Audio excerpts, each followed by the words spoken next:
स्वागत है आपका नाइट टेल्स में, जहां हर कहानी आपको अंधेरे के उस कोने में ले जाती है जहां से वापस आना शायद मुमकिन नहीं होता।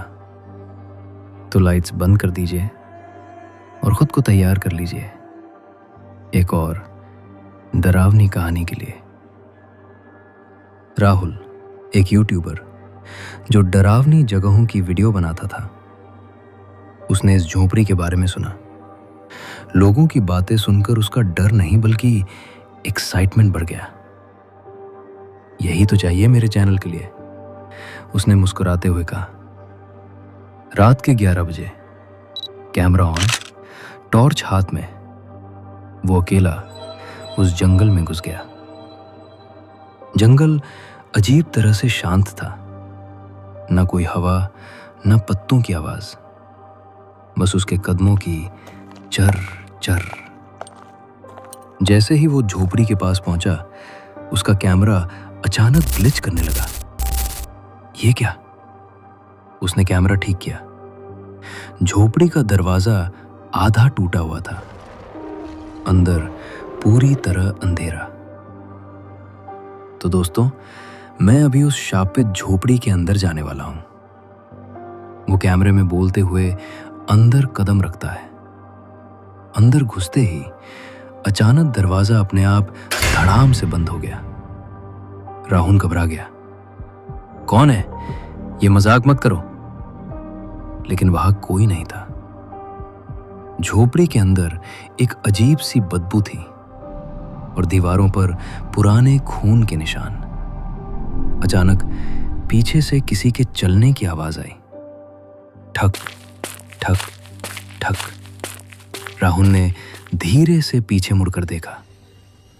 कुछ भी नहीं। उसका दिल तेज धड़कने लगा। तभी कैमरे की स्क्रीन पर कुछ दिखा। एक औरत सफेद साड़ी में, बाल चेहरे पर, ठीक राहुल के पीछे खड़ी थी। राहुल ने तुरंत पीछे देखा, लेकिन वहां कोई नहीं था। ये क्या हो रहा है? उसकी आवाज कांपने लगी। अचानक दीवार पर खून से लिखा दिखाई दिया, यहां से कोई जिंदा नहीं जाता।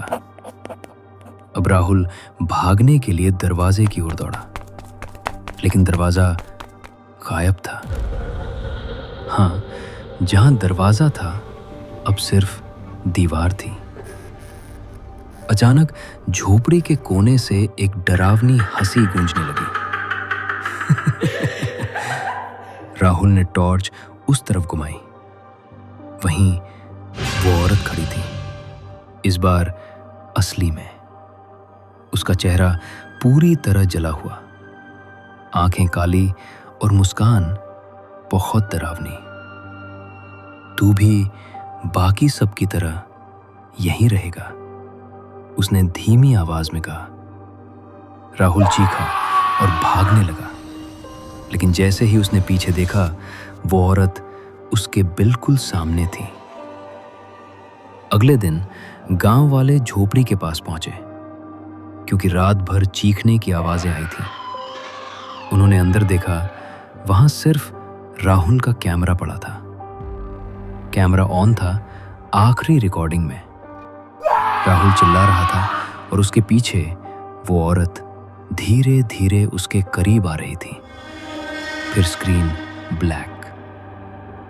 आज भी उस झोपड़ी से रात में आवाजें आती हैं और लोग कहते हैं अब वहां 2 परछाइयां घूमती हैं, एक उस औरत की और एक राहुल की, जो अगली शिकार का इंतजार कर रहे हैं।